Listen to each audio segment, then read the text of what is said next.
There is nothing wrong with your internet. Do not attempt to adjust your settings. We are controlling the podcast. We control the squealing and the screams.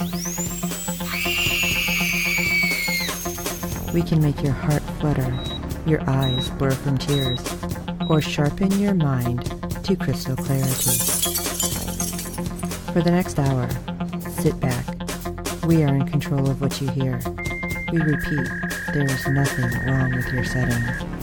You are about to experience the awe and mystery known as the female mind.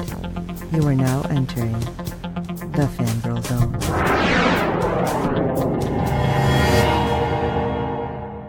Hello everyone and welcome to SyFy Talk on the Fangirl Zone, a podcast where we discuss shows on the SyFy Channel and USA Network. I'm Sean, Fangirl S. And I'm Steve, and tonight we'll be discussing episode 3 of the event series, The Purge. Okay, so it is definitely picking up. Yeah? Yeah. My poor husband walked in on this. He has never seen the movies. He's never watched the show. I mean, there's only 3 episodes in. And he happened to walk in midway through, and he's like, what the hell are you watching? What is it? What are these sick people doing? And I'm like, all right. Let me recap. No, there's too much. Let me sum up. Yeah. Exactly. Yeah. He just looked totally confused. He's like, what's happening? And then we went on talking about, well, could this happen in real life? So kind of funny when you think about it in that term. And Steve and I joke around about retail purge, where basically you just get to say anything you want, which sometimes. Yeah, I know. But this is definitely something that we want to know what you guys think, if that's something that could actually happen in major cities. Because obviously places like Montana, where your population is much more spread out than New York, I don't think it would happen. But right. Something to think about. So if you guys want to share your thoughts on that, make sure you send us an email at SyFy it's SyFy, talk@fangirlzone.com, because we want to know what you guys think about it. Mostly because I think this could totally turn into something even more than just the show talking about, because, well, I'll get to it when we get to the parts. Yeah. I'll share the thoughts and the wisdom that my husband decided to share with me. But before all of that, now that I've gone off on a tangent, we have ratings news, the ratings that I can never figure out. So why don't you hit me with that, Steve? All right. Episode 3 on USA brought in a 0.44 in adults 18 to 49 with 1.131 million viewers, making it the 4th overall cable show. So wow. 3 episodes, and it has not dropped. That's because it's top 5. Keeps ratcheting up. That's so right. We had world building, and now we're in the whole world. Yes. Now on SyFy, once again, it didn't make the top 150. It's just got to be because it's day. Yeah, I think so too. Everybody's watching it on live, which I'm not, but I watch it on like the repeat. But it's really interesting too. That's the difference in it. But I'm really thinking that if we were able to get the live +7, right, that'd be huge with that too. Yeah. And hopefully we'll see something shortly. We're almost to our month between live +7 reports. So I will see how that works out. Right. All right. Let's jump into episode 3, The Urge to Purge. Okay. That just sounds like somebody's going to get sick, but okay. Purge night is a nightmare. No one's safe from the terror, from the possibility that they might reach their sudden, unceremonious, and gruesome demise. Yep, that's what Purge night's all about at this point. Yes, it is. And it's really interesting because we did actually get throwbacks this episode to the latest movie, which was the first Purge, which Follow the Bouncing Ball, was a prequel to everything else to show you how it initially started. Right. And so I liked how they are tying it together. Yes, absolutely. So we first get to see Miguel, who again is trying to talk to Pete the cop. And he's just like, yeah, this ain't happening, buddy. It's really interesting, too, because we do see somebody talk to Pete and hand him a large envelope, assuming it's filled with cash. Oh, absolutely. For information, I guess, or to stay safe. I mean, we don't really know what's going on. Yeah. He doesn't seem to be helping a whole lot, but. No, I have a feeling that was for weapons. Oh, he did say you can collect everything outside, right? Right. Well, it's very disheartening, but I was wrong that guy really was Pete. Oh, I said last time, I thought maybe he was like the guy, the short guy. Right. But yeah, the big guy that was kind of a douche really was Pete, and he just didn't want to be bothered. And we find out I have all sorts of stuff. I have money. I have weapons. I don't need any of this. You need to give me something, especially if you want something fast. And it turns out the other guy, who I originally thought was Pete, which we never get his name, leans in and kind of bends Pete's ear. He's like, that guy won the gauntlet, right? And he's like, hold on, what? Yeah. He has that car, which it is a nice car. Oh, yeah. 72 Chevelle. Wait, didn't he say it was 71? I don't know. It was pretty. Yeah. It was a pretty car. I'm not even that big of a car person. I'm like, ooh, I like that. But right as this is going on, we get the flashback of Miguel and Penelope as children who happen to have lived on Staten Island, which, if you've seen the movies, is where the last movie, The First Purge, actually took place. And we find out that he is part of the OMF, which I was hoping they were going to say what the heck this was, because it didn't make any sense to me. We find out it was the original martyr family, one of the original martyr family. Because if you haven't seen the movie, let us give a quick sum up. The government were doing an experiment, and it turns out that they really needed this experiment to work for the NFFA, which are the new founding fathers of America, to really rise into power. Right. And so they were going around essentially bribing people. Hey, if you stay on Staten Island during the first purge, you'll get money. And then if you participate, you'll get additional money. Right. And we see somebody from the government in there talking to Miguel and Penelope's parents. And of course, mom's like, we're not going to participate. They're like, no, just stay here. It's fine. You stay inside. No big deal. Right.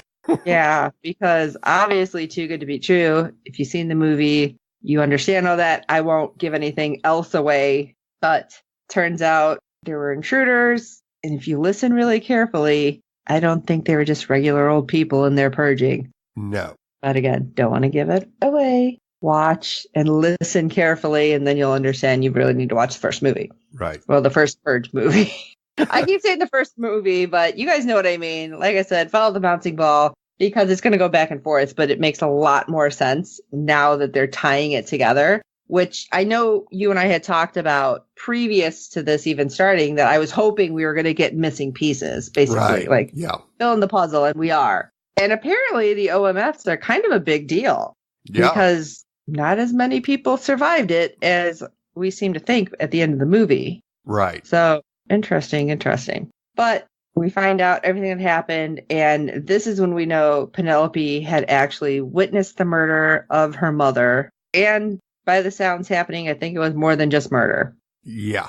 I was like, oh, so disgusted with that. But you know what? The more we watch this, the more it's like the sickest thing somebody could think of is probably what would happen. Right. Yeah, I don't see, as much as you want to believe people are going to stand up and be like, no, I can't do this. I wouldn't let this completely baser instinct come out. I think a lot of people would.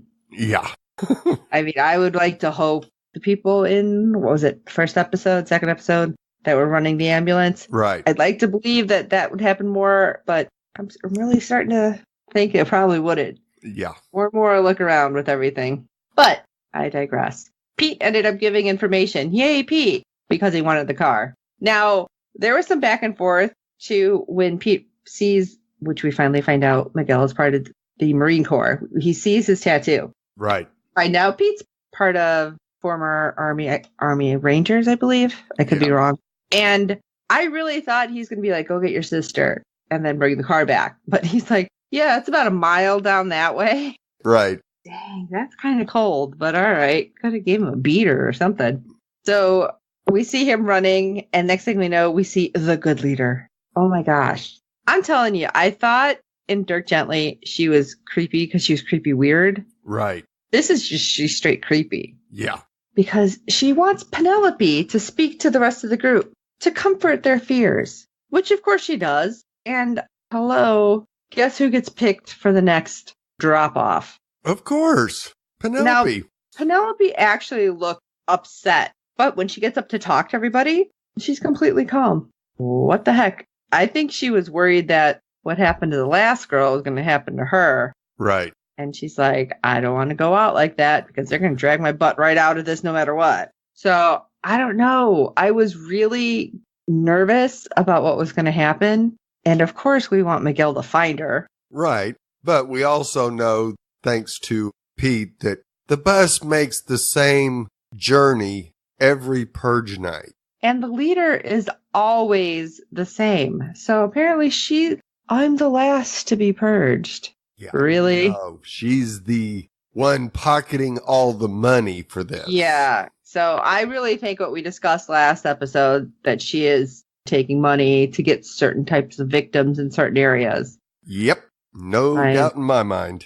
I'm like so not cool with this right now. No. But we go back to Miguel because this is kind of happening simultaneously, who is about to go through a really crappy area. And suddenly a van comes up and they're like, hey, Pete sent us. I'm like, oh, good. He sent help. Right. Yes and no. Yeah.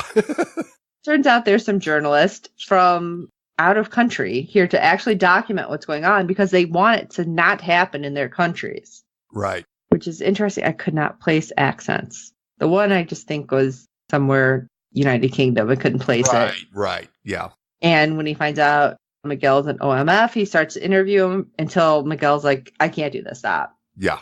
And then they're like, oh, hey, your girl's down that way. Go get the bus. And he's like, but you're not taking me through? He's like, oh, no. That's why we have telephoto lenses. That's right. They ain't getting anywhere close to the battlefield. The hardcore fire, yeah. It's like, we're here to do this, but I need to live to get it out. You can't blame them. I mean, no. Not like they got a dog in the fight. Even tried to do that. Right. So I'm pretty impressed they got there and helped him as it was. So there's a lot of weirdos, as we've seen, happening. Yeah. Somebody, what was it?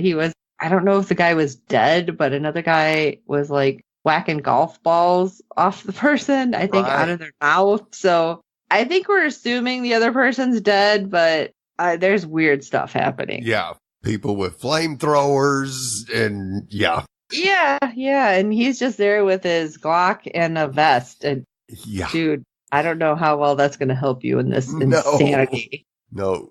You just happen to look at somebody the wrong way, or it could be all over for Miguel very quickly. Right. And we go back to Penelope, who, like we said, there's nuns. And this is where my husband came in. He's like, what in the hell is happening? I have been trying to think of like a really good crazy decoration for Halloween, and I was thinking the nun and how scary that is. I don't know. I'm now leaning towards these weird light up nuns with creepy faces. Yeah. I think creepy either way, it'll work. But they blindfold her. So they didn't just attack her like the first guy. Oh, no. The second one was dragged away, and we're worried she's being sexually assaulted. And then we have this one where we're not quite sure what's going to happen because they were completely quiet. She didn't struggle. And I'm like, what is happening to Penelope? Right. Is there some way that for some reason these are actually good people that look super creepy? Probably not. No. I think this is getting deeper and deeper into, shall we say, the immorally gray areas of humanity. I think Penelope, before it's all said and done, she will probably wish she was dead. I think her life is going to get so much worse. That's gonna suck. Yeah. I'm like, obviously it sucks anyway, but it's gonna be worse when she thought she's doing something good. And yeah, I'm not seeing that. Sorry there, Penelope. No, you're not giving, at least. Right. Not yet. But it's interesting because you have this moment where Miguel stands in front of this weird Winnebago, which has the nuns in it, and they're pointing a big gun at him, and he's pointing his handgun, and he's like, I don't want to start anything. I'm looking for a bus. And they're like, oh, cool. It's over there. I wanted, like, all of a sudden Penelope to be like, Miguel? Something. Right. But no. So he goes over and stops the bus, which is impressive that it stopped. It could have ran his butt over. Right. Gets on, looks at everybody, and then takes the leader off. And the leader is just like, she's not here. We're all your brothers and sisters. It's like, no, listen, psycho. Yeah. Just tell me where she is. And she's like, the nuns took her. And I thought, even though she was trying to look calm, that Miguel was going to just be like, all right, you're right. I have to purge and take her out. And then the rest of them would have been like, I'm not getting off the bus. Yeah.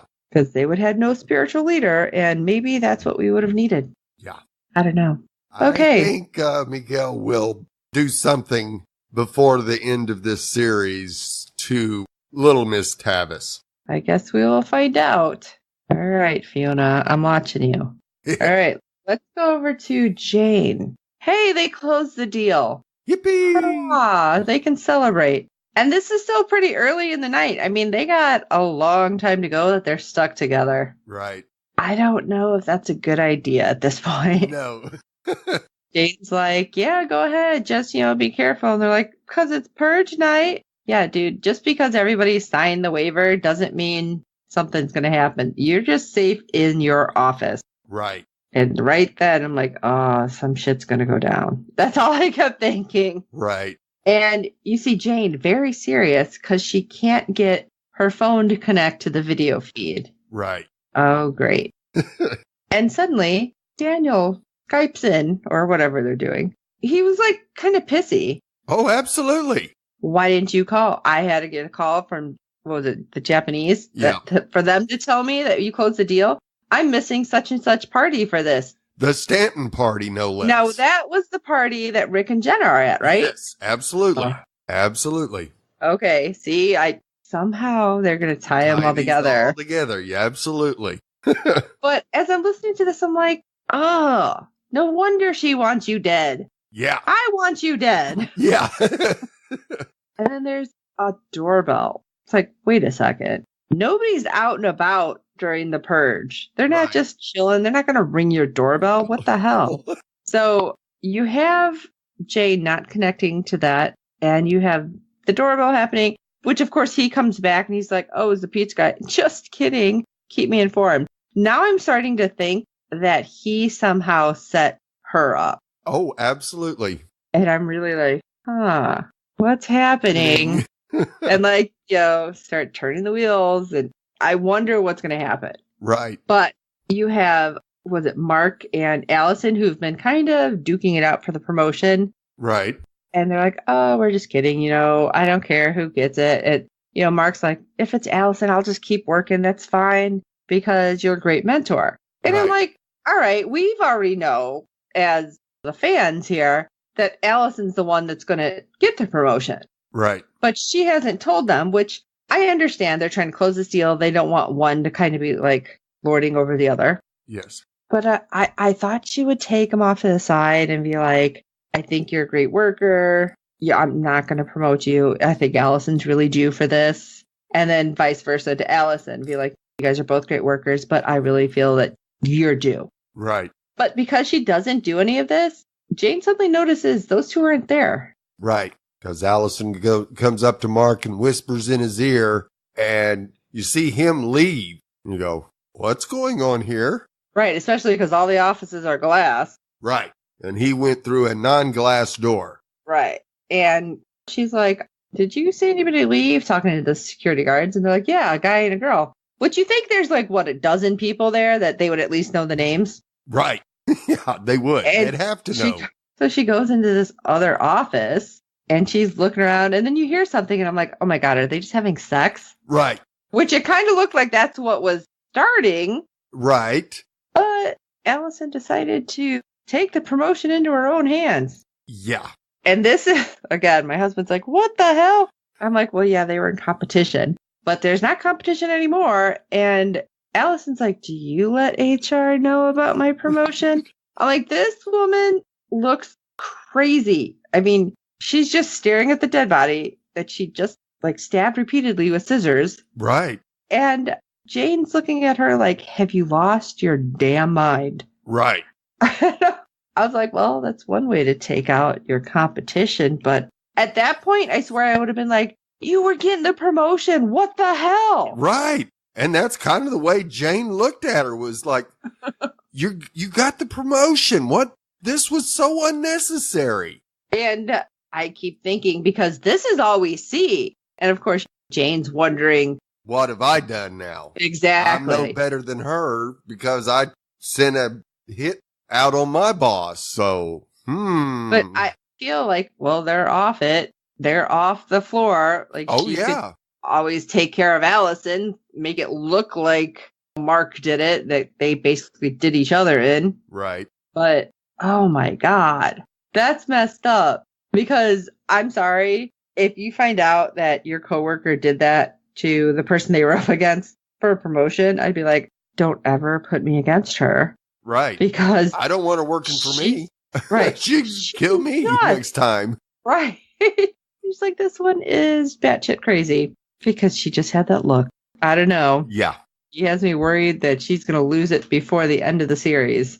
Yeah. Before the end of the night, before the 12 hours is over with. So let's jump over to the Stanton's party. Oh, man. Wow. Yeah. Wow. Throes of a deep, passionate kiss out by the pool. Right. And wow, because Lila's just like, I had to do that. And Jenna's like, I'm pregnant. Okay, well, first of all, we know it's not hers. Yeah.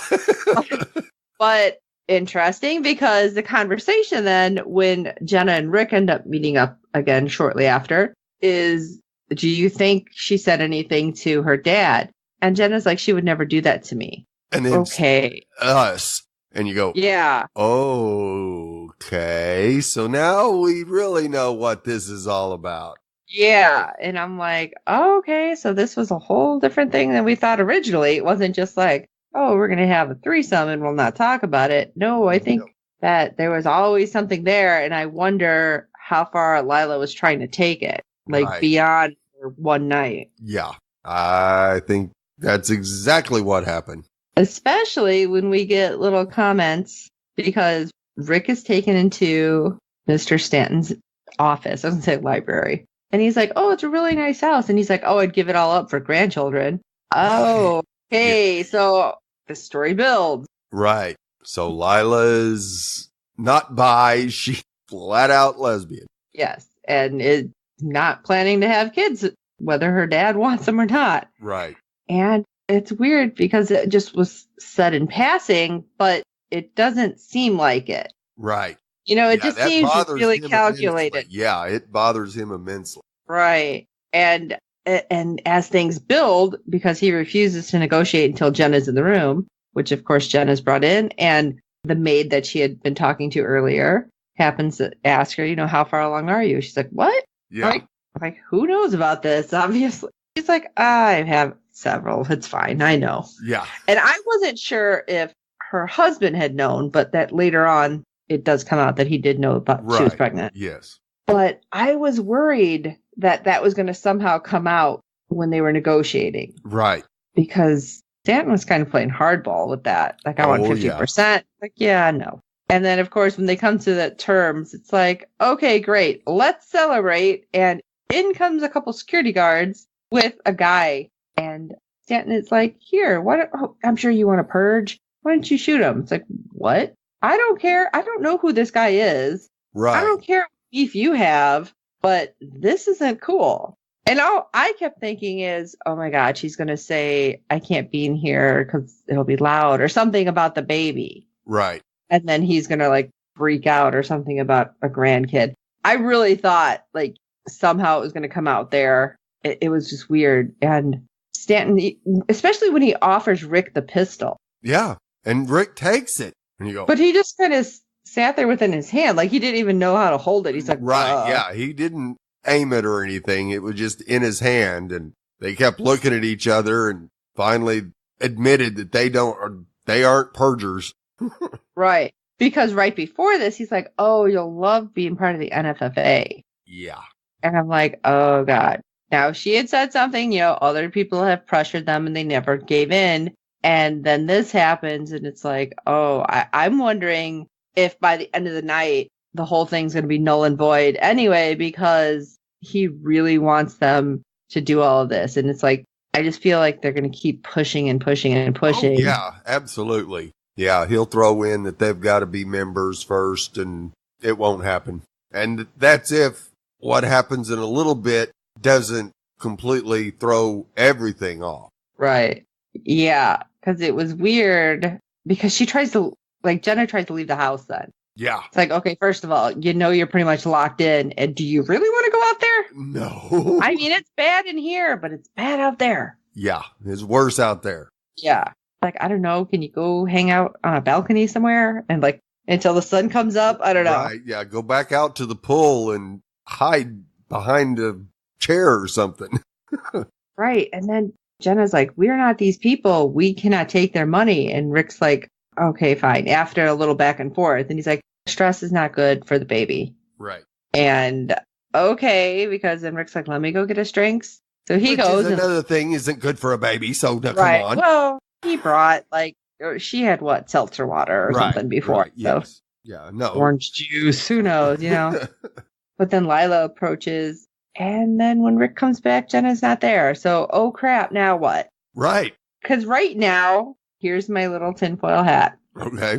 That with these two only, that's all I got, is Rick is still like, I'm going to get this money. And Lila's going to find out what happened. And because she knows Jenna's pregnant, she's going to freak out even more. And Lila is going to end up killing her father in this party in front of everyone and just blow all the deals anyway. Oh, okay. This is what I think is going to happen because Lila, at this point, is probably super freaked out that her dad basically did that with Jenna there. Right. So, and yeah, I'm thinking that Lila knows the way out and got Jenna out of there, and Rick's all there is going to end up being there by himself.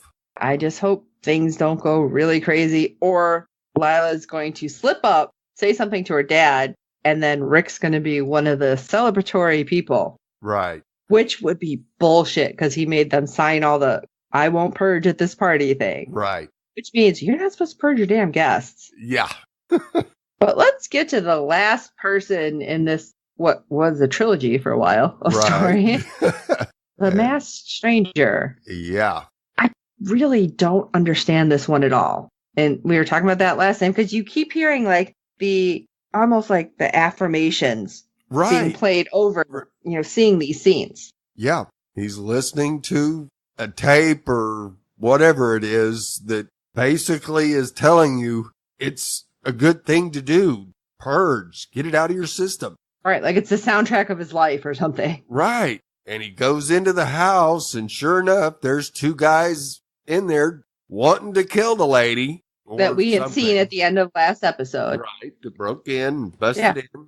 And just like, no big deal, shoots them both. Yep. Looks at the woman, and I was worried for her. He says very, very stoically, your house has been breached. Come with me. Right. Well, I guess at that point, she's just like, all right, because I don't know what to do. Right. And she does. She's just like, okay, what? You don't know. This dude, you know nothing. Right. But my house guess has been entered and these guys were going to kill me. This guy saves me. So I ain't staying in the house because more crazies could come flying through here. Now, this guy's maybe just as crazy as they are, but he saved me. I don't know. If I was her, I really don't know. Yeah.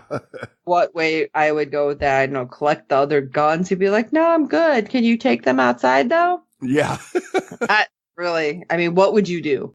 Would you go? Would you stay? Would you find a way? You don't exactly have a safe room, but find somewhere to hold up. That's the only thing I can think of because I'd be too afraid to go with some strange man in a mask too. Right. So I guess we get to sit back and wait for this weird story to play out. Right. We'll find out one way or the other if he actually is trying to do good or if he's just as batshit crazy as everybody else is. Well, stay tuned, folks. We'll find out right along with you because this is a weird one. But the little piece of wisdom my husband decided to throw on me today as we were watching, he's like, okay, so who are the NFFA? And I tell him, and he's like, so they're the people with the money. I'm like, yes, all those people are members of it, and they want this to work because they don't like the drain of their society, which is basically anybody who's living off the system. And I say all that in quotes. And it's funny because all of a sudden he goes, oh, so like Gilead, it's the people who are making the laws that have the money who are basically doing what they want. And want to keep it that way, even though we know there's a lot of anti-NFFA people and they're all around. And those are the people killing the pro-purge people. Right. And I'm like, well, yeah, I didn't think about it. So, but he goes, oh, so just basically like it is now, except nobody is intentionally killing other people on one night of the year. I'm like, right. Hey, yep. Now that you made me think about it that way. Yeah, absolutely. And money doing what they want, essentially. So it's kind of jacked up. It's a little bit of a different level, but I had to agree with him. He wasn't really far off. No, he wasn't. And yeah, right now the government is not acting that much different than the NFFA. Makes me wonder, could this actually be real? Yeah. At some point. Well, I guess we hope it doesn't, and make sure you vote to make sure it doesn't get to that point. Yes. Because I am a bad shot. There'd just be a lot of people walking around with like groin wounds because I drop my muzzle when I shoot. So I don't think you guys want that to happen. So get out there and vote. That's right. We had National Registration Day here this week. So, yep. If you don't want this happening in our future, get out there and vote. Yeah, everyone always says, oh, that can't happen. You know what? You never know. Weirder things have happened. So. That's right. All right. So now that I had my spiel, like I said, we want to hear what you guys think. And hell, do you think this is something that could ever actually turn into a reality or something along these lines? Let us know. SyFy Talk at fangirlzone.com. While you're at it, go over to www.fangirlzone.com. Check out our contacts, and you can just shoot us a message on any of those. We have our email, we have Twitter and Facebook and everything. And it's so easy to contact us that way too.